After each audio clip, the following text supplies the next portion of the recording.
श्रीशैलजापात्रं श्रीभक्तादिगुणान्नवं यतीन्द्रप्रणं वन्दे ब्रह्मजामातरं मुनिं लक्ष्मीनाथसमारम्भां नाथयामनमध्यमामस्मदाचार्यपर्यन्तां वन्दे गुरुपरम्परां यो नित्यमच्युतपदाम्बुजयुग्मरुक्मः व्यामोहितत्तदिराणि तृणाय मेने अस्मद्गुरोर्भगवतोऽस्य दयैकसिन्धोः रामानुजस्य चरणौ शरणं प्रपद्ये मातापिता युवतस्तनया विभूतिः सर्वं यदेव नियमेन मदन्वयानामाद्यस्य नः कुलपते वकुलाभिरामं श्रीमत्तदङ्घ्रिवलं प्रणमामि मूर्ध्ना भूतं सरश्च महदाह्वयपट्टनाथ श्रीभक्तिसारकुलशेखरयोगिवाहान् भक्तान् धीरेणुपरकालयतीन्द्रमिश्रान् श्रीमत्पराङ्कुशमुनिं प्रणतोऽस्मि नित्यम् तत्त्वेन यश्चिदतिथीश्वरदस्वभावः भोगापवर्गतदुपाय गतिरुदार अन्तर्शयन् निर्विमीतपुराणरत्नं तस्मै नमो मुनिवराय पराचराय हंसैः षड्भिः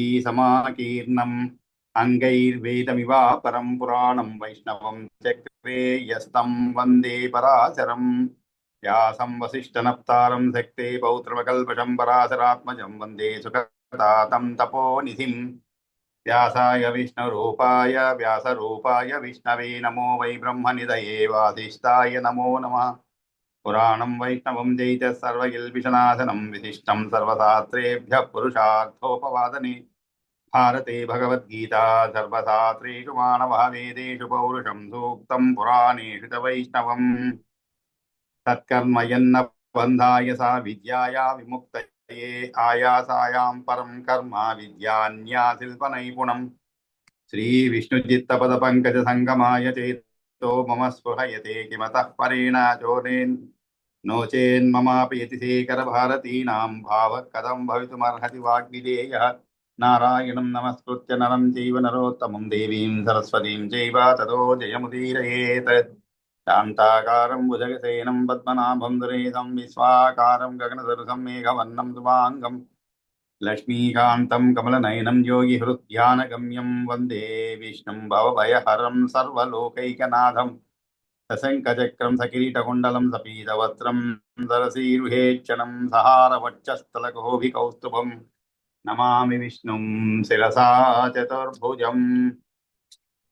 మనం శ్రీ విష్ణు పురాణంలో మొదటి అంశం అంటే ప్రథమ అంశంలో మనం రెండవ అధ్యాయంలో ఉన్నాము. ఈ రెండవ అధ్యాయంలో కూడా ఇంద్రియ సృష్టి అనేది మనం చదువుకోవాలి. ఇంద్రియ సృష్టి వరకు చదువుకున్నాం, అంటే సుమారు 49 శ్లోకాల వరకు చదువుకున్నాము. ఇంకా మిగిలినవి ఒక 20-29 శ్లోకాలు ఉన్నాయన్నమాట. కాకపోతే ఈరోజు మనం కొద్దిగా మొదటి అధ్యాయంలో 1వ అధ్యాయంలో అంటే ప్రథమాంశంలోనే 1వ అధ్యాయంలో మనం చెప్పుకున్నప్పుడు అది రికార్డింగ్ సరిగా రాలేదని తెలిపారు. ఒక 9వ శ్లోకం నుంచి సరిగా లేదు ప్రథమ అధ్యాయంలో, అంటే మొదటి 1వ అధ్యాయంలో. కాబట్టి మనం ఈరోజు 2వ అధ్యాయాన్ని అలా ఉంచేసి ఈ మొదటి అంశం అంటే ప్రథమ అంశంలో ప్రథమ అధ్యాయంలో 9వ శ్లోకం అని చెప్పారు. ఇంకా అంతకుముందు 8 శ్లోకాలు ఉంటాయి. కాబట్టి నా ఉద్దేశంలో ఈ ప్రథమ అధ్యాయం ఇంకోసారి మళ్ళా చదువుకోవాలని మనకి ఆ పెరుమాళ్ దిశానిర్దేశం చేసినట్టున్నారు. దిశానిర్దేశం అంటారు. ఎందుకంటే ఇంకో 9 రెండోసారి నుండి చదవండి. చెప్పుకుందాం బావగారు. 9 నుండే చెప్పుకుందాం. 9 నుండి 19 శ్లోకాలు సరిపోతుంది. 9 నుండి 19 శ్లోకాలు ఉన్నారు. అంటే 28 వరకా లేదు 19వ శ్లోకం వరకు అనేది కొంచెం కన్ఫ్యూజన్. 19వ శ్లోకం వరకు. అది 9 నుంచి 19 అన్నారు మీరు. 19 అంటే 19 శ్లోకాలు లేదు 19 వరకు అనేది సరే. అయితే మనకి 20 నుండి మళ్ళీ ఉండండి. సరే. తర్వాత ఈ 9లో కూడా మళ్ళీ ఒక్కొక్క పుస్తకంలో ఒక్కొక్క విధంగా ఉండొచ్చు. కాబట్టి ఏదో ఒకటి మనం 9వ శ్లోకం నుంచి చెప్పుకుందాం. అంటే నా పుస్తకంలో 9వ శ్లోకం అంటే యన్మయం చ జగద్బ్రహ్మన్ యతశ్చైత చరాచరం లీనమాసీద్ యథా యత్ర లయమేప్యది యత్ర చ. అంటే ముఖ్యంగా దీంట్లో ప్రథమ 1వ అధ్యాయంలో పరాశరుని మైత్రేయుడు అడుగుతాడు అనమాట. కొన్ని విషయాలు అడుగుతాడు ఆయన. నీకైతే అన్ని విషయాలు తెలిసినటువంటి వాడు నీవు, అంతేకాదు ఇతిహాస పురాణజ్ఞం వేద వేదాంగ పారగం ధర్మశాస్త్రాది తత్వజ్ఞం వశిష్ఠతనయాత్మజం పరాశరం మునివరం కృత పూర్వాహ్నిక క్రియం మైత్రేయ పరిప్రచ్ఛ ప్రతిపత్య అభివాద్యత చదువుకున్నాం.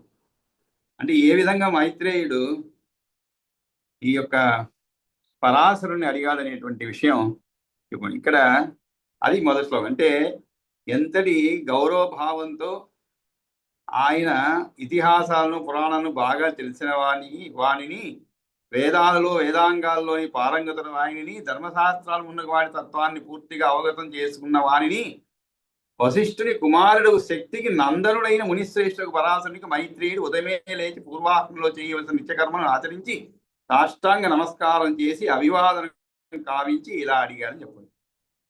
ఇక్కడ ఏదో పుస్తకం చదువుతుంటే వేరే పుస్తకాల్లో దాంట్లో ఒక తమాషా విషయం ఉంది. అంటే 9వ శ్లోకం అన్నారు, కానీ మనం ఏదైనా విషయం చదువుతూ ఉంటే ఇంకా దాంట్లో కొన్ని చమత్కారం అంటాం, అలాంటి విషయాలు కొన్ని అర్థమవుతుంటాయి. దీంట్లో పరాశరం మునివరం కృత పూర్వాహిక క్రియం అని చెప్పుకున్నాం అనమాట. అంటే ఏమిటి? సూర్యోదయపు కాలము నుండి చేయవలసిన సంధ్యావందనం, బ్రహ్మయజ్ఞము, అగ్నిహోత్రం మొదలుగా గల ప్రాతకాలము చెందిన నిత్యకరణ ముగించుకొని ప్రశాంతంగా కూర్చొని ఉన్న మునుల్లో శ్రేష్ఠుడైన పరాశరుడైన మహర్షి వద్దకు అని చెప్పబడింది. ఇక్కడ ఇది ఈ విష్ణుపురాణం రాసిందే పరాశరుడే, కానీ ఆయన పరాశరం మునివరం కృత పూర్వానికం అని చెప్పబడింది. అంటే పరాశరుడు తనను తాను నేరుగా చెప్పుకోవటం లేదనమాట. అంటే పరోక్షంగా మరొక వ్యక్తినిగా పేర్కొన్నాడు. మీకు అర్థమై ఉంటుంది ఇక్కడ విషయం.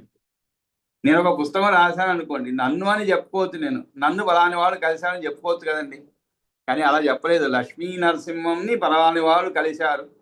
ఆ విధంగా పరాశరుడు రాసేటప్పుడే పరాశరం మునివరం కృతపూర్వాహిక క్రియం అని రాసుకున్నాడు అనమాట.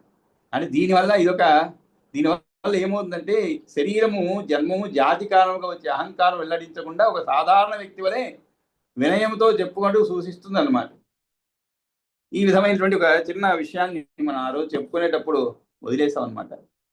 ఆ తర్వాత ఆయన ఎలాగా నమస్కరించాడు, ఎవరు మైత్రేయుడు అంటే దుడ్డు కర్ర వలె అన్నారు. పరాశరుడికి ప్రణిపత్య అనేటువంటి పదం చెప్పబడింది. అంటే దుడ్డు కర్ర వలె ఆ కొస నుండి ఈ చివరకు దేహం అంతా నేలకు తాకుతున్నట్లుగా పడిపోయి, అంటే ఇవన్నీ వాళ్ళ పైన ఉండేటువంటి గౌరవాన్ని సూచిస్తుంది అనమాట. దుడ్డు కర్ర వలె నేలపై పడిపోయి ఆయన నమస్కరించాడు, అభివాదం కావించి ఇలా అడిగాడని చెప్పుకున్నామట. ఏమడిగాడంటే ఆయన సమస్త వేద అధ్యయనం చేశాను కాబట్టి సకల ధర్మ శాస్త్రాలను పఠించాను, క్రమపద్ధతితో షడంగాలను చదివాను, ఋగ్వేదం, యజుర్వేదం, సామవేదం, అధర్వణ వేదం అనేవి వేదాలు 4 కదా. కాబట్టి యాజ్ఞవల్క్య స్మృతి, మనుస్మృతి, శంఖస్మృతి ఇత్యాది స్మృతులు, ధర్మశాస్త్రాలు, శిక్ష, వ్యాకరణం, ఛందస్సు, నిరుక్తం, జ్యోతిషం, కల్పం ఇలాంటివన్నీ వేదాంగాలు, శిక్ష అని ఇవన్నీ కూడా మునిశ్రేష్ఠుడా, నీ అనుగ్రహం వల్ల సమస్త శాస్త్రాల్లో కూడా శ్రమించి అధ్యయనం చేసిన నన్ను పండితులు ప్రశంసిస్తున్నారు. తత్ప్రసాదాత్ మునిశ్రేష్ఠ మామన్యే నాకృతశ్రమం పశ్యంతి సర్వశాస్త్రేషు ప్రాయసో ఏ అపి తద్విద. కాబట్టి ఇవన్నీ నేను నేర్చుకున్నాను కాబట్టి చాలా కష్టపడి శ్రమించి అధ్యయనం చేసిన నన్ను పండితులు ప్రశంసిస్తున్నారు చెప్పుకున్నాను. అంటే అధ్యయనం చేశాడు ఈయన, ఆ శ్రమను కూడా గుర్తించారన్నమాట పండితులు. ఆ విధంగా ప్రశంసిస్తున్నారు. ఏ విధంగా? నిన్ను చాలా కష్టపడి, మనం కూడా అంటున్నాం చాలా కష్టపడి ఆయన మెడిసిన్లో సీట్ వచ్చిందని అంటున్నాం. చాలా కష్టపడి అన్నమాట. అంటే మనం ఆయన శ్రమను గుర్తిస్తున్నాం అన్నమాట. ఆ విధంగా నేను నేర్చుకున్నటువంటి వేదాలు, శాస్త్రాలన్నింటినీ కూడా చాలా కష్టపడి నీ దగ్గర నేర్చుకున్నాను. వీటిని అన్నింటిలో పండితులు ప్రశంసిస్తున్నారు. కాకపోతే ధర్మాలన్నీ తెలిసిన పరాశర మహర్షి అట్టి ప్రశంసలు అందుకున్న నేను నీ ద్వారా కొన్ని విషయాలు తెలుసుకోగోరుతున్నాను అనమాట. సో అహం ఇచ్చామి ధర్మజ్ఞ శ్రోతం త్వత్తో యథా జగత్. సో అహం అంటే అటువంటి నేను, ఎటువంటి నేను? పైన చెప్పినటువంటి నేను అన్నమాట. అంటే త్వత్ప్రసాదాత్ మునిశ్రేష్ఠ మావన్నీ నాకు శ్రమ త్వత్తో హి వేదాధ్యయనం అతీతం అఖిలం గురు అని చెప్పాడు. కాబట్టి అటువంటి నేను నీ ద్వారా, ఎటువంటి వాడవు నీవు? ధర్మాలన్నీ తెలిసిన పరాశర మహర్షి అని చెప్తున్నానమాట. సోహం ఇచ్చామి ధర్మజ్ఞ. జ్ఞ అంటే తెలిసినటువంటి వాడు. కాబట్టి ఇవన్నీ తెలిసినటువంటి కాబట్టి నీ దగ్గర నుంచి ఏదో కొన్ని నేర్చుకున్నాను, కానీ ఇంకా కూడా ఒక విషయం తెలుసుకోవాలని నేను కోరుకుంటున్నాను అని చెప్పి పరాశర మహర్షిని ఆత్రేయుడు అడుగుతాం అనమాట. ఈ జగత్తు ఇది వరకు ఏ విధంగా ఉంది? ఆయన అడిగేటువంటి ప్రశ్నలు. బభూవ భూయచ్చ యథా మహాభాగ భవిష్యతి సోహం ఇచ్చామి ధర్మజ్ఞ శ్రోతం త్వత్తో యథా జగత్. యథా, ఇక్కడ యథా అంటే ఏ విధముగా? మనకు కూడా సందేహం వస్తూ ఉంటుంది ఇలాంటివి. కానీ మన సందేహాలు ఎవరు తీరుస్తారు చెప్పండి? మనకు కూడా ఎప్పుడూ వస్తూనే ఉంటుంది ఇది మనకి. అసలు సూర్యుడు ఏంటి, చంద్రుడు ఏంటి అంటే ఎంతో మంది శాస్త్రజ్ఞులు సూర్యుడిని పంపిస్తున్నారు. సూర్యుని దగ్గరకు పంపించి అక్కడ ఏమున్నది ఏమిటని తెలుసుకోవాలని చెప్పి ఆదిత్య అనేటువంటి వాటిని రాకెట్ను ప్రయోగాలు చేస్తున్నారు. కానీ పూర్తిగా తెలుసుకోలేరు. ఇప్పుడు కాదు, ఇంకా కొన్ని యుగాలైనా కూడా వాటిని పూర్తిగా తెలుసుకునేది చాలా కష్టమైనటువంటి పని మాట. వాటి యొక్క సృష్టి ఎలా ఉన్నది, ఈ సందేహాలు మనకి ఎప్పుడూ ఉంటూనే ఉంటుంది. మనం మిద్దె పైన పడుకొని ఒకసారి ఆకాశం చూస్తున్నాం ఎప్పుడో రాత్రి, సందేహం వస్తుంది, ఈ నక్షత్రాలు ఇవన్నీ ఎలా ఉంటాయి, అసలు ప్రకృతి ఎలా ఏర్పడింది ఏమిటి అనేటువంటి సందేహాలు మనకు కూడా ఏర్పడుతూ ఉంటాయి. కానీ ఇక్కడ ఈ మహర్షికి వచ్చినటువంటి సందేహము తీర్చుకునేందుకోసం ఎవరి దగ్గరికి పోయారు? పరాశర దగ్గరికి పోయారు. ఆయనైతే విషయం అన్ని తెలిసి ఉంటుందని ఆయన దగ్గరికి పోయి ఆయన అడుగుతున్నారు అనమాట. అసలు ఎలా ఉండింది ఈ ప్రపంచం, ఎలా ఏర్పడింది, ఇది ధర్మాలను తెలిసిన పరాశర మహర్షి, మహాభాగా ఈ జగత్తు మరలా ఏమవుతుంది, ఈ జగత్తు ఇది వరకు ఏ విధంగా ఉంది, ఇప్పుడు మనం ఏదో ఉన్నాము భూమి పైన, బాగానే ఉన్నాము, హాయిగానే గడుపుతున్నాము, మనకి తెలిసిన దాంట్లో సంతోషంగా ఉన్నామని మనం భావిస్తున్నాం. ప్రతి క్షణం అనేకమైన ఒత్తిడిలు ఉన్నా కూడా ఏదో ఆ క్షణానికి ఏదో ఒక ఆనందం కలిగజేస్తుందన్నమాట. అది ప్రకృతి. అది ఎందుకంటే కొంత ఆనందం ఉంటుంది. బాగా బ్రహ్మాండంగా ఎండ కాస్తుంది అనుకోండి, బాగా చెమటలు పడుతుంది, భయంకరంగా తిట్టుకుంటాం, వెంటనే ఏమవుతుంది, వర్షం వస్తుంది. ఇది ఈ మధ్య చదివాను ఒక చోట. అంటే మనం ప్రకృతిని ఏ విధంగా నిందిస్తున్నాం అనమాట. ఆ తర్వాత వర్షం వచ్చింది అనుకోండి, అబ్బా ఒకరోజు బాగానే ఉంటుంది. ఒక 4-5 రోజులు వర్షం వచ్చింది అనుకోండి, వెంటనే ఈ చెండాలకు ముసురు ఏంటారు బాబు, బట్టలు ఆడటం లేదు, సూర్యుడు కనబడటం లేదు అని చెప్పి మళ్ళీ సూర్యుడిని ఆహ్వానిస్తుంటాం. అబ్బా సూర్యుడు వస్తే బాగుంటుంది. అంటే ఏమిటంటే మనం ఏది కూడా విపరీతమైనప్పుడు దాన్ని యావగించుకుంటాం, అంటే అసక్కించుకుంటాం, లేదు ఇబ్బంది పడతాం అనమాట. ఆ తర్వాత దాన్నే కోరుకుంటాం. ఆ విధంగా ఇవన్నీ ఎలా ఏర్పడింది, ఇది ఎవరు కూడా ఈ సందేహాలకి ఎంతటి శాస్త్రం ఎంత తెలుసుకున్నా కూడా, ఎంత పెరిగిపోయినా, ఎంత అభివృద్ధి చెందినా కూడా కొన్ని సమస్యలకి పరిష్కారం కాదు, అవి ఎలా ఏర్పడింది ఏమిటి అనే విషయాలు తెలియకుండానే ఉండిపోతాయి. కాకపోతే అనేకమైనటువంటి శాస్త్రజ్ఞులు అనేకమైన థీరీస్ అన్నమాట. థీరీ అంటే ఏమిటి, ఇది ఇలా ఏర్పడి ఉండవచ్చు, భూమి ఎలా ఉంటుంది, అసలు భూమి ఎలా ఉంటుందో తెలియని కాలంలో కూడా, ఎవరికి శాస్త్రం తెలియని కాలంలో కూడా వేదాల్లో చెప్పబడింది అనమాట. సూర్యగ్రహణాలు, చంద్రగ్రహణాలు ఎలా ఏర్పడుతుంది, వాటిని అన్నిటి ఇప్పుడు శాస్త్రంలో అవే కనిపెడుతున్నారు. సూర్యగ్రహణం ఏంటి, చంద్రగ్రహణం ఏంటి. కాకపోతే ఆ రోజుల్లో వేదాల్లో కూడా చెప్పబడింది, పురాణాల్లో చెప్పబడింది. కాబట్టి ఇవన్నీ కూడా నేను తెలుసుకోబోతున్నాను అని చెప్పి, ఈ జగత్తు అలా ఏమవుతుంది ఈ తర్వాత, ఇప్పుడు ఏదో ఉన్నాం, ఆ తర్వాత ఏమవుతుంది అనే విషయాలు నీకు తెలుసు కాబట్టి నీవు చెప్పవలసినది, యన్మయం చ జగత్ బ్రహ్మన్ యతశ్చైతచ్చరాచరం లీనం ఆసీత్ యథా యత్ర లయమేశ్వరి యత్ర చ. ఈ చరాచరాలన్నీ కూడా బ్రహ్మణ్యుడా, ఈ జగత్తు దేని ప్రధాన వికారము, యన్మయం చ జగత్ బ్రహ్మన్ అంటే దేని నుండి పుట్టినది, ఈ జగత్తు అనేది దేని యొక్క వికారము, ఆ తరువాత ఈ చరాచర ప్రపంచమంతా దేని నుండి ఉద్భవిస్తుంది, యతశ్చ ఏతచ్చరాచరం లీనమాసీత్ యథా యత్ర లయమేచ్చతి యత్ర చ, దేనిలో లీనమై ఉంటుంది. లీనం ఆసీత్ అంటే ఏది కూడా లీనమై ఉండి మరలా బహిర్గతం అవుతుంది, అంతే కదండి. ఒక వస్తువు కనబడకుండా పోతుంది అనుకోండి, మళ్ళా తర్వాత అది బహిర్గతం అవుతుంది. ఉదాహరణకి చంద్రుడే అనుకుందాం, మనం చంద్రుడిని చూస్తూ ఉంటాం, అలా అలా అలా పోయి మబ్బుల్లో వెళ్ళిపోతుంది, లీనమైపోతుంది మబ్బుల్లో. చంద్రుడే లేదనుకుంటాం, చీకటి అయిపోతుంది. మళ్ళా కొంతసేపు, అంటే ఇవన్నీ మనం అర్థం చేసుకుని చెప్పేటువంటి ఉదాహరణలు. కొంతసేపు ఉన్న తర్వాత ఏమవుతుంది, మళ్ళీ అదే చంద్రుడు మళ్ళా బహిర్గతం అవుతాడు. కాబట్టి ఆ విధంగా ఈ జగత్తంతా కూడా ఎక్కడ లీనమైపోతుంది, ఎలాగ మళ్ళా ఉద్భవిస్తుంది, చివరికి దేనిలో లేదు. అంటే ఇది ఇప్పుడు ఉద్భవించింది అంటే అంతకుముందు ఎక్కడో లీనమైపోయింది అనమాట, తర్వాత మళ్ళా వచ్చింది. తర్వాత కొన్ని యుగాలైన తర్వాత మళ్ళా ఇది పరిసమాప్తం అవుతుంది. మళ్ళా ఇలాగా మనం ఉండేటువంటి ప్రస్తుత పరిస్థితులు ఇలా ఏర్పడేదానికి ఇంతకుముందు ఎంతో కాలం లీనమైపోయి ఈ ప్రపంచమంతా మళ్ళా ఒకసారి ఉద్భవించినప్పుడు మనం పుట్టాం. మళ్ళా ఒకసారి మన సమయంలో కాకపోయినా కొన్ని తరాల తర్వాత మళ్ళా లీనమైపోతుంది, దేంట్లో లీనమైపోతుందో తర్వాత మళ్ళా ఉద్భవిస్తుంది. ఈ విధంగా జరుగుతూ ఉంటుంది, అది మన సమయంలో జరగకపోయినా కూడా. కాబట్టి ఇదంతా కూడా ఎక్కడ లీనమైపోతుంది, ఎక్కడ మళ్ళా ఉద్భవిస్తుంది. యత్ ప్రమాణాని భూతాని దేవాదీనాం చ సంభవం సముద్ర పర్వతానాం చ సంస్థానం చ తథా భవః భువః సారీ తథా భువః అంటే ఈ ప్రకాశంగా కనబడి చెప్పబడే ఈ మహాభూతాల ఆవిర్భావం ఎట్లు, దేవతల పుట్టుక, సముద్రాల పర్వతాల అస్తిత్వం, భూమి ఉనికి ఎట్లు, సముద్ర పర్వతానాం చ సంస్థానం అంటే సముద్ర పర్వతానాం చ అంటే సముద్రాల పర్వతాల అస్తిత్వం అంటే అవి ఎలా ఉన్నవి, అది ఎలా మనుగడకు వచ్చాయి, పర్వతాలు ఎలా ఏర్పడ్డాయి. మనం అందరూ చదువుకున్నాం పర్వతాలు కూడా రెక్కలు ఉండేవని ఒకప్పుడు.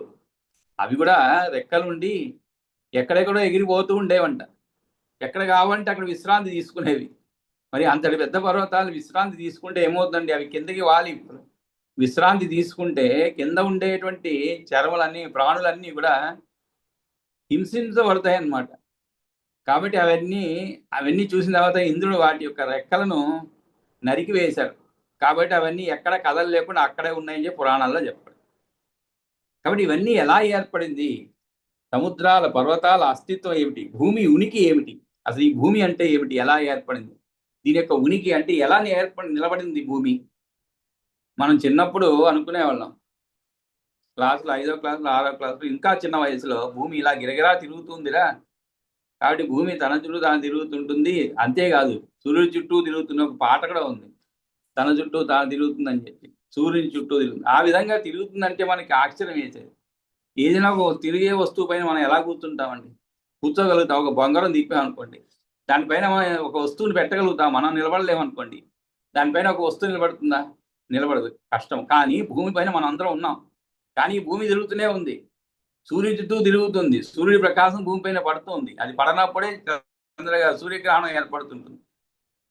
ఈ విధంగా ఎలా ఏర్పడింది, మరి భూమి దేన్ని ఆసరా తీసుకొని తిరుగుతుందండి, ఇవన్నీ ఒక ఆశ్చర్యకరమైన విషయాలన్నమాట. భూమి తిరుగుతుంది అన్నారు, కానీ దానికి భూమి తిరగాలంటే మన గ్లోబు చూస్తుంటాం, చిన్నప్పుడు గ్లోబు చూస్తుంటాం, ఇంట్లో కూడా ఉంటుందన్నమాట. అంటే మన ప్రపంచం అనేది ఎలా ఉంటుంది, ఎలా తిరుగుతూ ఉంటుంది, భూమి ఒక యాక్సిస్ లాగా ఉంటుంది. మనం చూసామంటే దాంట్లో కొన్ని దేశాలు ఉంటాయి, కొన్ని దేశాలు ఇటువైపు ఉంటాయి, కొన్ని దేశాలు వెనక వైపు ఉంటాయి గ్లోబ్కి. అలా భూమి తిరిగినప్పుడు ఇక్కడ ఉండేటువంటి వెనక్కి పోతే, వెనక్కి ఉండే ముందుకు, ఇవన్నీ మనం చదువుకున్నాం అనమాట. కానీ ఎలా తిరుగుతుంది, ఎవరు తిప్పుతారు దీన్ని అంతా కూడా, అలా ఆలోచిస్తూ పోతే ఇది ఆశ్చర్యకరమైన విషయం అనమాట. కానీ మనం ఎవరిని అడుగుతామని అడిగితే సైంటిస్ట్ని అడగాలి, వాళ్ళ రీతుల్లో వాళ్ళు చెప్తారనమాట. ఇక్కడ పరాశరుని అడుగుతున్నాడు అన్నమాట. ప్రకాశంగా కనబడి చెప్పబడి ఈ మహాభూతాల ఆవిర్భావం ఎట్లు, దేవతలు అని చెప్పి సూర్యాది గ్రహాల స్థితులు పరిమాణాలు ఎటువంటివి, దేవతల వంశాలు మనువులు మన్వంతరాలు ఏ విధంగా ఉంటాయి, సూర్యాదీనాం చ సంస్థానం ప్రమాణం మునిసప్తమ దేవాదీనాం తథా వంశాన్ మనూన్ మన్వంతరాని చ. ఇవన్నీ ఎలా ఏర్పడింది, మనం అనుకోవచ్చు మన తాతగారు ఉన్నారు, అన్నీ నమ్ముతాం మనం, ఎందుకంటే మనం ఉన్నామంటే మన తండ్రి ఉన్నట్లే కదండి. అందుకే ఎవరో అడిగారండి, దేవుణ్ణి నమ్మను అని చెప్తే, సరే నువ్వు దేవుణ్ణి నమ్మొద్దయ్యా, నీకు తండ్రి ఉన్నారని తెలుసు అంటే, అప్పటికే తండ్రి లేదని. తండ్రి ఉన్నారంటే ఉన్నారు, ఎందుకంటే నేను ఉన్నాను కాబట్టి నాకు తండ్రి ఉన్నట్లే కదండి, తండ్రి తల్లి ఉండాలి కదా. సరే మీ తండ్రి ఎలా వచ్చాడు, మా తాత దగ్గర, కాబట్టి తండ్రి ఉన్నాడంటే మీ తాత ఉన్నట్లే కదా లెక్క. మరి మీ తాత ఉన్నారంటే అంతకుముందు ఎవరున్నారు, ముత్తాత ఉన్నారు, ముత్తాత ఉన్నారని నమ్ముతున్నావు కదా నువ్వు, ఎందుకంటే తాత ఉన్నాడు అంటే తండ్రి ఉన్నాడు కాబట్టి తాత ఉన్నాడు అంటే ముత్తాత, మరి ఆయన ఎక్కడి నుంచి వచ్చాడు, ఆయనకు తండ్రి నుంచి వచ్చాడు. ఈ విధంగా ఆలోచిస్తూ పోతే వెనక్కి పోయామంటే మనం ఎలా ఎక్కడి నుంచి మనం వచ్చాం. అందుకే మనంతా ఋషుల నుంచి, ఒక్కొక్క ఋషి నుంచి మనం, అంటే మన పూర్వీకులు బలాన ఋషులు అని చెప్పి ఇవన్నీ కూడా ప్రవర్తన ఎప్పుడో చెప్తామంట. అంటే మనం మనం ఏ ఋషికి సంబంధించిన వాళ్ళం, ఆ విధంగా మన జన్మలు అలా ఏర్పడ్డాయి అన్నమాట. కాబట్టి ఇవన్నీ కూడా ఎలా ఏర్పడి ఏమిటి, మనువులు మన్వంతరాలు ఏ విధంగా ఉంటాయి అని చెప్పి, దేవాదీనాం తదా వంశాన్ మనూన్ మన్వంతరాని చ. అంతేకాదు కల్పాన్ కల్ప వికల్పాంశ్చ చతుర్యుగ వికల్పితాన్ కల్పాంతశ్చ స్వరూపంచ యుగ ధర్మాంచ కృష్ణశ అంటే పూర్తిగా అర్థం. కాబట్టి ఇవన్నీ కూడా ఏ విధంగా ఏర్పడాయి, 4 యుగాల ద్వారా విభక్తమైన మహాయుగ కాలం, కల్పాలు, కల్ప విభాగాలు, కల్పాంతం తీరు ఏ విధంగా ఉంటుంది, ఆయా యుగాల ధర్మాలు ఏమిటి. యుగాలంటే మన దేశం త్రేతాయుగం, ద్వాపర యుగం, కలియుగం, ఇవన్నీ కూడా యుగాలు ఏర్పడ్డాయి అనమాట. మరి ఈ యుగాలకు ముందు ఏమున్నాయి, ఇవి ఏర్పడక ముందు ఇవన్నీ ఎంతకాలం, ఒక్కొక్క యుగం ఎంతకాలం ఉంటుంది, అది కూడా రెఫరెన్స్ ఏముంటుంది మనకి. కాలం అంటే మనకైతే ఇప్పుడు రెఫరెన్స్ సంవత్సరాలు, క్యాలెండర్ పెట్టుకున్నాము. ఇవన్నీ మనం పెట్టుకునేదేనండి. అంటే పూర్వకాలం కూడా ఉన్నాయి, పురాణాల్లో కూడా కాలాన్ని వాళ్ళు కూడా లెక్కించేవాళ్ళు ఈ కాలాన్ని. మన కాలం వేరు, బ్రహ్మకాలం వేరు. బ్రహ్మ ఉత్పత్తి చేసేటువంటి ఆయన ఉండేటువంటి కాలం వేరు అనమాట. మనకి ఒక రోజు అయితే ఆయనకి కొంతకాలం. అట్లా ఇవన్నీ కూడా ఎలా ఏర్పడ్డాయి, ఈ ధర్మాలు, ఆయా యుగ ధర్మాలు అనేది ఏమిటి? ఎందుకంటే మనం క్యాలెండర్ మనం ఏర్పరచుకున్నాం అనమాట. మనం కాలాన్ని మనం నిర్దేశించుకున్నాం. 24 గంటలు అయిపోతే ఒక రోజు అయిపోయినట్లు మనకి. ఒక రోజు అయిపోయిందంటే మళ్ళీ నెక్స్ట్ ఇంకో రోజు వస్తుంది. ఆ విధంగా 7 రోజులు అయితే ఒక వారము, 4 వారాలు అయితే ఒక నెల. ఇవన్నీ మనం ఏర్పరచుకున్నాం మన రెఫరెన్స్ అనమాట. కాలమే లేదనుకోండి, అలా రెఫరెన్స్ లేదు అంటే మనం ఏమని చెప్పుకుంటాం, బలాన్ రోజు బలాన్ తిది. కానీ ఇప్పుడు కొంతమంది తిథులు పాటిస్తారు, కానీ చాలా మంది మర్చిపోయారండి తిథులు ఏమిటి, అవన్నీ మర్చిపోయారు. రోజు అంటే సండే, మండే, ట్యూస్డే, తర్వాత నెలలు అంటే జనవరి, ఫిబ్రవరి, మార్చి, తెలుగు నెలలు చైత్ర, వైశాఖం, అవన్నీ కూడా ఏదో ఇంట్లో విశేష రోజుల్లో చదువుకోవాలి, చెప్పుకోవాలంటే ఆ వచ్చిన పండితులు చెప్తారంతే, మాకంతా తెలియదు. లేదు పండగలు ఏమైనా వచ్చినప్పుడు. కాబట్టి ఇవన్నీ ఎలా ఏర్పడింది? దేవర్షి పార్థివానాంచ, దేవ ఋషి పార్థివానాంచ చరిత్రం యన్మహామునే వేదశాఖా ప్రణయనం యథావద్ వ్యాస కర్తుకం. అంతేకాదు మహాముని, దేవర్ష చక్రవర్తుల చరిత్రలు ఎటువంటివి, ఏ విధంగా వ్యాస మహర్షి కర్తృత్వంతో వేదశాఖలు ప్రకటించబడ్డాయి. దేవర్షి పార్థివానాం చ చరితం యన్మహాముని వేదశాఖా ప్రణయనం యథావద్ వ్యాసకర్తుకం ధర్మాంచ బ్రహ్మాణాదీనాం తథా చ ఆశ్రమవాసినాం శ్రోతుమిచ్చామ్యహం సర్వం త్వత్తో వాసిష్ఠనందన. కాబట్టి వశిష్ఠపుత్రుడైనటువంటి శక్తి యొక్క కుమారుడైనటువంటి పరాశర, బ్రాహ్మణాదులు ఆదరించేటువంటి ధర్మాలను, 4 ఆశ్రమాల్లో నివసించే వారి ప్రవృత్తులను శ్రోతం ఇచ్చాశ్రమ వాసినాం అని చెప్పండి. ఇక్కడ ఆశ్రమం అంటే మనం చెప్పుకునే ఆశ్రమం, అన్ని ఆశ్రమాలనండి. అంటే ఏమిటి? అటు బ్రహ్మచర్యం, అటు గృహస్థం, తర్వాత వానప్రస్థం, ఈ ఉన్నటువంటి ఆశ్రమాలు ఉన్నటువంటి వారు, ఈ 4 ఆశ్రమాల్లో ఉన్నటువంటి వారు ఏ విధంగా ఎటువంటి ధర్మాలు పాటించాలి, నివసించే వారి యొక్క ప్రవృత్తులను నీ నుండి సమస్తం వినాలని కోరుకుంటున్నాను. అంటే ప్రతి ఒక్కరికి కూడా గృహస్థులకు ఉండేటువంటి ధర్మాలు, ఆచరిత ధర్మాలు కొన్ని ఉంటాయి. అదేవిధంగా వానప్రస్థ ఆశ్రమం ఉంటే వారికి కొన్ని ఉంటాయి, బ్రహ్మచర్యంలో ఉన్నటువంటి వారికి కొన్ని ఉంటాయి, వాళ్ళలో ఉన్నటువంటి వారికి కొన్ని ఉంటాయి. అంటే వాళ్ళలో ఉండేటువంటి ఏవి ఆచరించాలనేటువంటి కొన్ని నిర్దిష్టంగా చెప్పబడి ఉంటాయి. ఆ విధంగా ఈ ఆచరించవలసినటువంటి ఆశ్రమం, ఒక్కొక్క ఆశ్రమంలో ఉండే వారు ఆశ్రయించవలసినటువంటి విషయాలన్నిటిని కూడా నేను నివసించే వారి ప్రవృత్తులు నీ నుండి సమస్తం వినాలని కోరుకొనుతున్నాను అని చెప్తారు. ఆ తరువాత, ఓ బ్రాహ్మణ మహాముని, నేను ఏ విధంగా నీ అనుగ్రహం ద్వారా ఈ సర్వస్వం తెలుసుకోగలనో ఆ విధంగా నా పైన నీ మనస్సును ప్రసాదోన్ముఖము, అనుగ్రహాభిముఖం కావించు.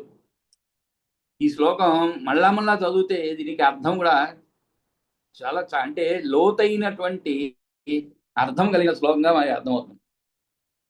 ఏమిటి?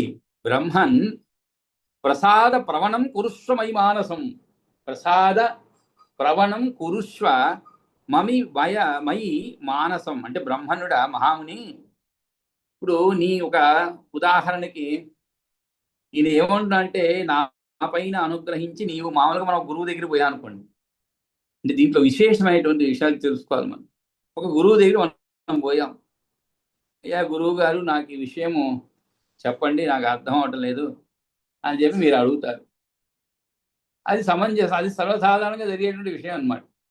సరే ఆ గురువు గారు కూడా వెంటనే సరే నాయన విను అని చెప్పి ఆయన చెప్తారు. కానీ ఇక్కడ పరాశరుని ఏ విధంగా అడుగుతున్నారంటే, నువ్వు చెప్పమని చెప్పి నేరుగా చెప్పడం లేదు, అలా అడుగుతూనే ప్రసాద ప్రవణం కురుష్వమయి మానసం, అంటే నీ అనుగ్రహంతో ప్రసాద కురుష్వమయి మానసం, నీ అనుగ్రహంతో నా మనస్సును నీవు చెప్పేటువంటి విషయము చక్కగా అర్థం చేసుకునే విధంగా నా మనస్సును నీవు తయారు చేయమని చెప్తున్నాడు. అంటే నా పైన నీ మనస్సును ప్రసాదోన్ముఖం కావించు. ఏ విధంగా నీ అనుగ్రహం ద్వారా ఈ సర్వస్వం తెలుసుకోగలనో ఆ విధంగా నా పైన నీ మనస్సును, ప్రసాదోన్ముఖం కావించు అని చెప్పారు. కాబట్టి ఇది కొంచెము తేడా అనమాట, మామూలుగా మనం చెప్పుకునే దానికను దీనికి. ఆ తర్వాత పరాశరుడు చెప్తాడనమాట ఏమని, సాధు మైత్రేయ ధర్మజ్ఞ, సాధు మైత్రేయ ధర్మజ్ఞ స్మారితో అస్మి పురాతనం. కాబట్టి వెంటనే ఈయన అడగంగానే పరాశరుడు ఈ విధంగా చెప్తున్నాడు అనమాట. ఏమని, సాధు మైత్రేయ, సాధు అంటే సరి అయినటువంటి మంచిది అని అర్థం అనమాట. సాధు మైత్రేయ ధర్మజ్ఞ స్మారితో అస్మి పురాతనం. పితు పితామే భగవాన్ వశిష్ఠో యత్ ఉవాచ. ఈ విషయం కూడా మనం చాలా వివరంగా చెప్పుకున్నాం అనమాట. ఏమని, సాధు మైత్రేయ అంటే నీవు అడిగినటువంటి విషయాలు చాలా మంచి విషయాలు చెప్పావు. సాధు అంటే మంచిది, ధర్మాలు బాగా తెలిసిన మైత్రేయ, అది కూడా సాధు మైత్రేయ ధర్మజ్ఞ అంటే ధర్మాన్ని బాగా తెలిసినటువంటి వాడా, నీవు అడిగినటువంటి ప్రశ్న చాలా సమంజసంగా ఉన్నది. ఎందుకంటే పితు పిత, దీని వలన స్మారితో అస్మి పురాతనం. స్మారితో అంటే ఏమిటి, జ్ఞాపకం చేయబడ్డాను అని అర్థం అన్నమాట. ఏమిటి జ్ఞాపకం చేయబడ్డాను, పితు పితామే భగవాన్ వశిష్ఠో యత్ ఉవాచ. ఉవాచ అంటే పలికాడని అర్థం. అంటే నా తండ్రి గారైనటువంటి వశిష్ఠుడు ఏ విషయాలు పలికాడు, ఇది వరకు చెప్పాడు, దాన్ని అన్నిటికీ నువ్వు జ్ఞాపకానికి వచ్చినది నీవు వేసినటువంటి ప్రశ్న వలన. అంతేకాదు ఎవరన్నా ప్రశ్నిస్తేనే మనకి పాత జ్ఞాపకాల్లోకి వెళ్తా ఉంది. ఉదాహరణకి ఇద్దరు కూర్చొని మాట్లాడుకుంటున్నారు అనుకోండి, లేదు ఏం మాట్లాడుకోలేదు, ఎదురుగా కూర్చోన్నారు ఏం మాట్లాడుకోలేదు, అలా కూర్చొని చూసుకుంటున్నారు. అక్కడ ఏ విషయము జ్ఞాపకం వచ్చేందుకు ఆస్కారం లేదు, పాత విషయాలు. సరే ఉన్నట్టుండి ఒకడు అడుగుతాడు, ఈ విషయం నాకు తెలియాలిరా, నువ్వు ఎక్కడ పుట్టావు, ఏ ఊర్లో పెరిగావు, ఎక్కడ చదువుకున్నావు, ఏమిటి అని అడిగాను ఉదాహరణకి. వెంటనే ఈయనకి ఆలోచనలన్నీ వస్తాయి. తన చిన్నతనం ఎక్కడ పుట్టాడు, ఎక్కడ చదివా, ఎక్కడ ఆడుకున్నాడు, ఎక్కడ చదివాడు, చివరికి ఎక్కడ చదివాడు, ఎక్కడికి తేలాడు, ఇవన్నీ కూడా జ్ఞాపకం వస్తాయి. వెంటనే ప్రారంభిస్తారనమాట. కొంతమందికి చాలా ఉత్సాహం ఉంటారు, ఏమైనా కొంచెం ఒక్క ప్రశ్న వేస్తే చాలు సమాధానం చాలా పొడుగ్గానే ఉంటుందన్నమాట. అది ఉత్సాహం అంటే ఏంటి, తనకు తెలిసిన విషయాన్ని తెలపాలనే ఉత్సాహం అనమాట. అంతేకాకుండా అడిగేవాళ్ళు చాలా తక్కువ ఉంటారు కాబట్టి వెంటనే ఒక ఉత్సాహం వస్తుంది. అదే ఇక్కడ కూడా తెలియపరచాలి. సాధు మైత్రేయ ధర్మజ్ఞ స్మారితో అస్మి పురాతనం పితు పితామే భగవాన్ వశిష్ఠో యత్ ఉవాచ. కాబట్టి ఆయన ఏది చెప్పారు నాకు, ఆ విషయాలన్నీ కూడా నీ ప్రశ్న వలన నా తండ్రి అయినటువంటి శక్తి మహర్షి విశ్వామిత్రుని కాబట్టి అవన్నీ కూడా నాకు జ్ఞాపకం వచ్చేలాగా చేశావు. పితు పితామే భగవాన్ వశిష్ఠో యత్ ఉవాచ. కాబట్టి ధర్మాలు బాగా చేసిన మైత్రేయ మంచిది, చక్కని ప్రశ్న వేశావు. దీని వలన నా పితామహుడైన భగవానుడైన వశిష్ఠుడు, పితామహుడు, పితామహుడు అంటే తండ్రి యొక్క తండ్రి, ఈయన యొక్క తండ్రి శక్తి కాబట్టి శక్తి యొక్క తండ్రి అంటే ఇతని యొక్క తాత అన్నమాట అని చెప్పి అక్కడ జరిగినటువంటి విషయాలు, గతంలో జరిగినటువంటి విషయాలన్నీ కూడా చెప్తున్నాడు. విశ్వామిత్ర ప్రయుక్తైన రచ్చసా భచ్చితోమయ శృతస్తాతస్తత్ర తతః క్రోధో మైత్రేయ ఆసీన్ మాతులః. ఆసీన్ మమ అతులః, ఆసీత్ మమ అతులః అంటే విశ్వామిత్ర ప్రయుక్తేన. విశ్వామిత్ర ప్రయుక్త అంటే ఏమిటి, విశ్వామిత్రుడు చేత ఇవన్నీ ఈయనకి ఎవరు చెప్పారంటున్నారు, వశిష్ఠుడు నాకు చెప్పాడంటే నా తాత అయినటువంటి వశిష్ఠుడు చెప్పినటువంటి విషయాలు ఏమిటంటే విశ్వామిత్ర ప్రయుక్తేన రక్షసా భక్షితోమయా శృతత్తాత తతక్రోధో ఆసీత్ మమ అతుల. కాబట్టి మైత్రేయ వశిష్ఠ సంతాన నాశనం కొరకై విశ్వామిత్రుని చే సృష్టింపబడి ప్రయోగింపబడ్డ రాక్షసు. అంటే మనకి అంతే పురాణంలో చదివి ఉంటాం మనం. విశ్వామిత్రుడును ఆ తర్వాత వశిష్ఠుడి మధ్యలో ఉన్నటువంటి వైరం గురించి చాలా కథలుగా చెప్పుకుంటాం. అందులో విశ్వామిత్రుడు ముక్కోపి అన్నమాట. ఆయన అనుకున్నది జరిగిపోవాలంటే అది న్యాయమా అన్యాయమా, ధర్మమా అధర్మమా, లేదు తనకి యోగ్యత ఉన్నదా లేదా అనేటువంటి విషయాలు ఆయన ఆలోచించాడు. తనకి యోగ్యత ఉన్నా లేకపోయినా అది ఏదైనా మనసు పడితే కావాలి. అలాగే వీళ్ళిద్దరి మధ్య ఒక వైరం ఏర్పడుతుందన్నమాట, వశిష్ఠుడి కొను విశ్వామిత్రుడికి. దానిని అనుసరించి వశిష్ఠ సంతాన నాశనం కొరకై విశ్వామిత్రుడే సృష్టింపబడి ప్రయోగింపబడ్డ రాక్షసే నా తండ్రి భక్షింపబడ్డాడన్న విషయం వినేసరికి నాకు పట్టరానంత కోపం వచ్చినది. సుతస్తాత తతః క్రోధో మైత్రేయ ఆసీత్ మమ అతులః. కాబట్టి అతులం అంటే ఏమిటి? పట్టరానంత కోపం వచ్చిందనమాట. ఎందుకు? నా తండ్రి అయిన శక్తి మహర్షి విశ్వామిత్రుని చేత పంపబడిన ఒకానొక రాక్షసుని చేత మరణించిన వాడు, పైగా రక్కసులు అని ఇవన్నీ చెప్పుకుంటూ వస్తున్నాడు. ఎందుకంటే ఈ విషయాలు జ్ఞాపకం వచ్చాయి ఆయనకి వెంటనే. కాబట్టి ఆ విషయాలు చెప్తున్నాడు. తర్వాత నేనేం చేశాను?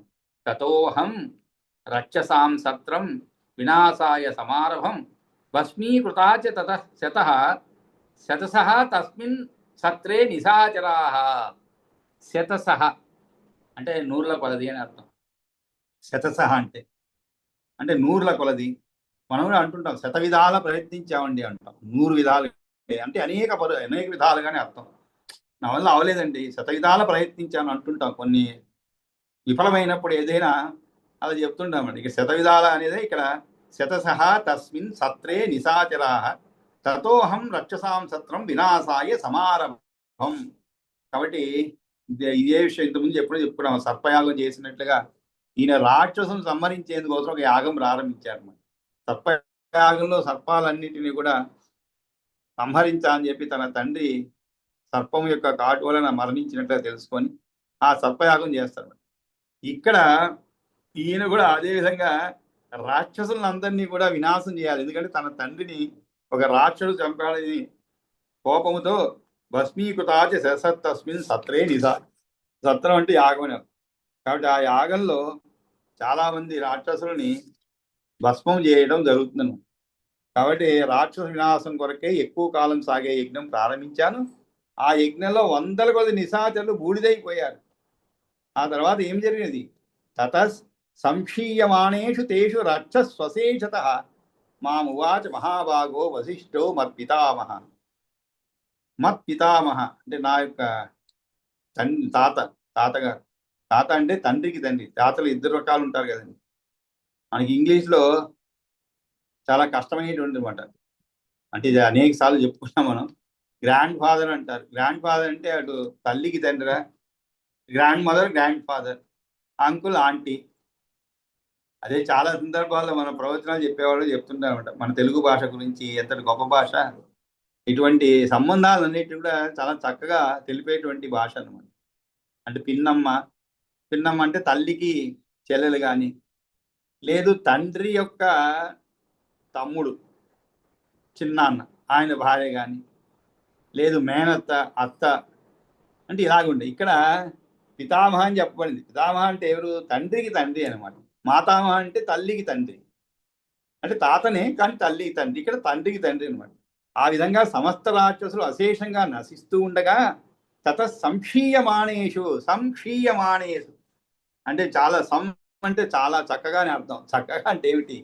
ఈ విధంగా అనేక మంది అని అర్థం. అనేక మంది ఈ విధంగా ఆ భస్మైపోతూ ఉంటే ఆ యాగం వలన ఆ వినాశం కొరకే ఎక్కువగా సాగే యజ్ఞంలో వాళ్ళందరూ నశిస్తూ ఉండగా మహాభాగుడైన నా పితామహుడైన వశిష్ఠుడు అప్పుడు నాతో ఇలా అన్నాడు. మాం ఉవాచ మహాభాగో వశిష్ఠో మత్పితామహ. మహాభాగ వశిష్ఠ మత్పితామహ. కాబట్టి వశిష్ఠుడు ఈ విధంగా చెప్పాడు. ఏమని? అలం అత్యంత కోపీన తాత మన్యుమిమం జహి రాక్షస నాపరాధ్యంతే పితుస్తే విహితం తథా. ఎందుకంటే నాయన అత్యంత కోపమును నీవు వదిలిపోయి, క్రోధము చాలు. అలం అత్యంత కోపేన. అలం అంటే ఏమిటి? చాలు అని అర్థం. అంటే ఇక చాలు అని అర్థం. నీవు అంతటి కోపాన్ని విరమించుకో, క్రోధం విరమించుకో, ఈ కోపాన్ని ఇంతటితో విడిచిపెట్టు. మన్యం ఇమం జహి. మన్యం అంటే కోపమను, జహి అంటే వదిలిపెట్టమని. మన్యం ఇమం జహి. ఈ యొక్క కోపాన్ని ఇంతటితో విడిచిపెట్టు. రాక్షసులు నిరపరాధులు సుమా. రాక్షస నా అపరాధ్యంతే అంటే వాళ్ళు నిజంగా ఎటువంటి తప్పు చేయలేదు. దాంట్లో ఎవరో ఒకరు తప్పు చేశారు. కానీ అందరూ రాక్షసుని ఈ విధంగా వినాశం చేయడం అనేది సరైనటువంటిది కాదనమాట. కాబట్టి నీవు ఇంతటి కోపాన్ని నిలుపుకొని ఈ కోపాన్ని ఇంతటితో విడిచిపెట్టి రాక్షసు నిరపరాధులు సుమ. విశ్వామిత్రుని ఆభిచారిక హోమం వల్ల జన్మించిన రాక్షసునిచే నీ తండ్రికి వచ్చిన మరణం కావాలంటే స్వభావ సిద్ధంగా వచ్చినటువంటిది. కాలంచే స్వభావ సిద్ధంగా. రాక్షస నా అపరాధ్యంతే పితుస్తే విహితం తథా. అంటే నీ యొక్క తండ్రి మరణం అనేది ఎలా ఏర్పడింది, అది విధి అన్నమాట. అంటే కాలంచే స్వభావ సిద్ధంగా వచ్చినటువంటిది. అంతే కదండి, మరణం అనేది ఎలాగూ సంభవిస్తుంటుంది, కానీ దానికి కారణము ఎవరో ఒకరు అవ్వాలి. అలా మనిషి చనిపోవడానికి కారణం లేకుండా ఈ మధ్య చనిపోతున్నాడు. అది కూడా ఒక తమాషా విషయం. ఎప్పుడు మనం మామూలుగా ఏదో యాక్సిడెంట్ చనిపోతుంటారు, లేదు ఏదో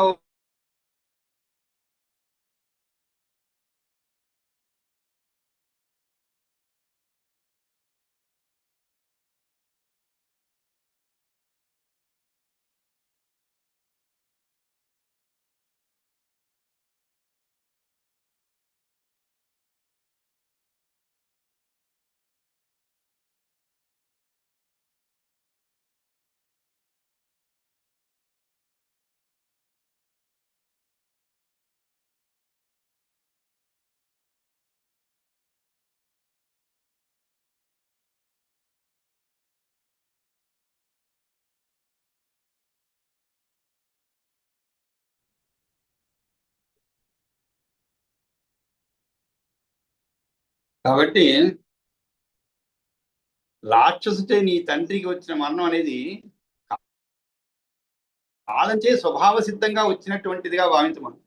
అంటే ఏమిటి, దీనికి కారణము రాక్షసుడే, కానీ ఆయన మరణం ఇలా సంభవించాలని ఉన్నది కాబట్టి ఇలా మరణించాడు. కాబట్టి దాని వలన నీవు ఎవరిపైనా కూడా కోపగించుకోవాల్సిన అవసరం లేదు రాక్షసుల పైన అని చెప్పి నా తాతగారు అయినటువంటి వశిష్ఠుడు నాకు చెప్పిన విధంగా ఈయన మైత్రేయుడికి చెప్తున్నాడు అనమాట పరాశరుడు. ఇక్కడ ప్రతి విషయాన్ని ఏదైనా జరగాలంటే ఒక కారణం ఉంటుంది, ఆ కారణం ఒకరి ద్వారా జరుగుతుంది అన్నమాట. మరణించడం కూడా ఆ విధంగానే కొంతమంది మరణిస్తూ ఉంటారు. పాప ఏదో రోడ్లో పోతూ ఉంటారు.